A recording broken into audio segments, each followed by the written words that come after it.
नमस्कार दोस्तों। स्वागत है आपका हमारी विशेष सीरीज महर्षि विश्वामित्र की अद्भुत यात्रा में। यह कहानी केवल एक राजा के आशय बनने की नहीं, बल्कि संघर्ष, प्रेम, त्याग और शक्ति की खोज की अविस्मरणीय गाथा है। पिछले भाग में हमने देखा कि कैसे विश्वामित्र का जन्म हुआ और उनका जीवन एक साधारण बालक से असाधारण राजा की ओर बढ़ा। लेकिन यह सिर्फ शुरुआत थी।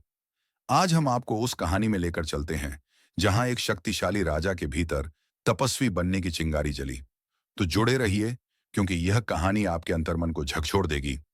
राजा कौशिक, जिन्हें आगे चलकर महर्षि विश्वामित्र के नाम से जाना गया, एक महान और शक्तिशाली राजा थे। उनके पिता राजा गाधी के बाद उन्होंने राजगद्दी संभाली। उनका साम्राज्य धन धान्य से भरा हुआ था और उनके राज्य में हर कोई खुश था। कौशिक के शासनकाल में उनकी प्रजा ने कभी किसी कष्ट का अनुभव नहीं किया। वह केवल एक योद्धा नहीं थे, बल्कि अपने बुद्धिमत्ता और नेतृत्व के लिए भी प्रसिद्ध थे। फिर भी उनके भीतर एक अजीब सी बेचैनी थी। वह अक्सर सोचते थे, मैं एक शक्तिशाली राजा हूं, मेरे पास सेना है, धन है और एक विशाल साम्राज्य है, लेकिन फिर भी मेरे पास वह शक्ति क्यों नहीं है जो आशियों के पास होती है। देवता उनकी बात क्यों मानते हैं और मेरी नहीं। यह प्रश्न उनके मन में बार बार उठता और उन्हें चैन से बैठने नहीं देता। कौशिक, जो अपने हर निर्णय में निपुण थे, इस प्रश्न का उत्तर नहीं ढूंढ पाए। एक दिन उन्होंने अपने मंत्रियों से कहा, मुझे कुछ समय के लिए एकांत चाहिए, हम जंगल में शिकार के लिए जाएंगे। उनकी सेना और मंत्री उनके साथ जंगल के घने रास्तों में निकल पड़े। यह जंगल घना और रहस्यमय था। वहां के पेड़ इतने ऊंचे थे कि सूरज की रोशनी भी मुश्किल से जमीन तक पहुंच पाती थी। शिकार करते करते वह एक ऐसे स्थान पर पहुंचे जहां का वातावरण बिल्कुल अलग था। यह स्थान शांत और दिव्य था। वहां के पेड़, फूल और पक्षी सभी किसी अलौकिक शक्ति का आभास कराते थे।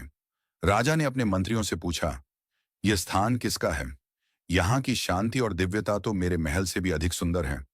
मंत्रियों ने उत्तर दिया, महाराज, यह महर्षि वशिष्ठ का आश्रम है।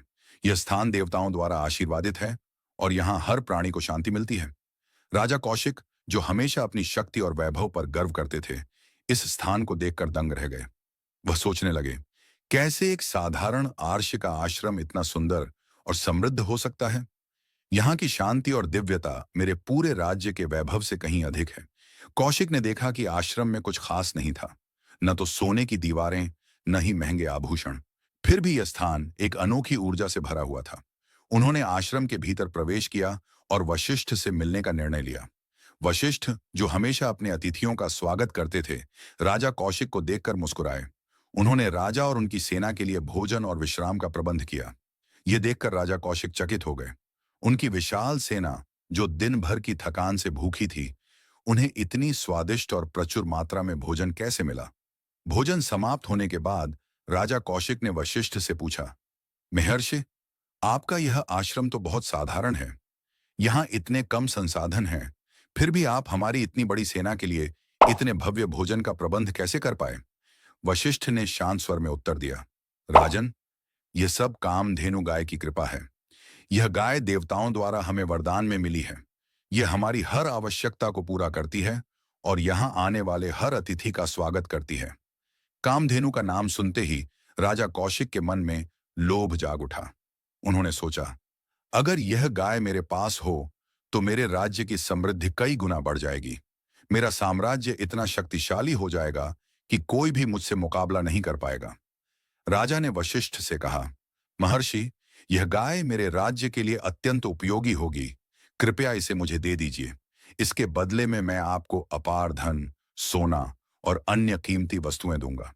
वशिष्ठ ने मुस्कुराते हुए कहा, राजन, यह गाय केवल मेरी नहीं है, यह इस आश्रम का अभिन्न हिस्सा है और यहाँ आने वाले सभी प्राणियों की आवश्यकताओं को पूरा करती है। इसे किसी भी मूल्य पर देना मेरे लिए संभव नहीं है। राजा कौशिक का चेहरा क्रोध से लाल हो गया। उन्हें लगा कि वशिष्ठ ने उनके राजकीय गौरव का अपमान किया है। उनके भीतर का अहंकार जाग उठा। उन्होंने अपनी सेना को आदेश दिया, इस गाय को मेरे महल में ले जाओ। यह अब मेरे राज्य की संपत्ति होगी। लेकिन कामधेनु कोई साधारण गाय नहीं थी। जैसे ही सैनिकों ने उसे बांधने की कोशिश की, वह अपनी दिव्य शक्ति में प्रकट हुई। उसके सींगों से अग्नि की लपटें उठने लगीं और उसकी गर्जना इतनी तेज थी कि सैनिक भयभीत होकर भागने लगे।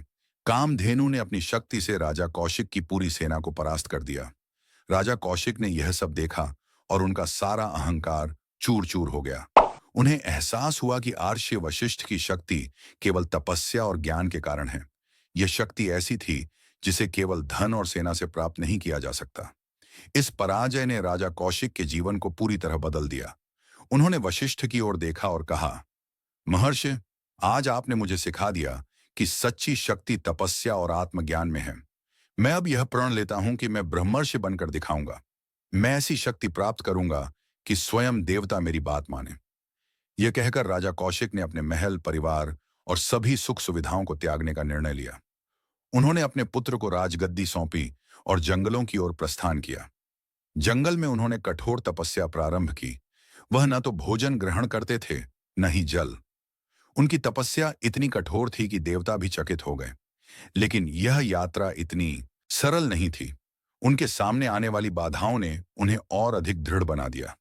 दोस्तों, यह तो सिर्फ शुरुआत है। राजा कौशिक ने अपनी तपस्या की राह पर कदम रख दिया है, लेकिन क्या यह राह सरल होगी? कौन कौन सी चुनौतियां उनका इंतजार कर रही हैं? क्या वे ब्रह्मर्षि बनने में सफल होंगे? ये सब जानने के लिए हमारे अगले एपिसोड का इंतजार करें। अगर आपको यह कहानी रोमांचक लगी हो तो इस वीडियो को लाइक करें, अपनी राय कमेंट में बताएं और हमारे चैनल को सब्सक्राइब करना न भूलें। अगला भाग और भी अद्भुत और रोमांचक होगा, जहां हम आपको दिखाएंगे विश्वामित्र की तपस्या के दौरान मेनका से उनकी मुलाकात और उस समय की घटनाएं। Stay tuned. अगले एपिसोड में देखिए कैसे विश्वामित्र की तपस्या को भंग करने के लिए देवराज इंद्र ने स्वर्ग की सबसे सुंदर अप्सरा मेनका को भेजा। क्या विश्वामित्र अपने प्रण पर अडिग रह पाएंगे या प्रेम और वासना का मोह उन्हें रोक देगा? जानने के लिए बने रहिए हमारे साथ।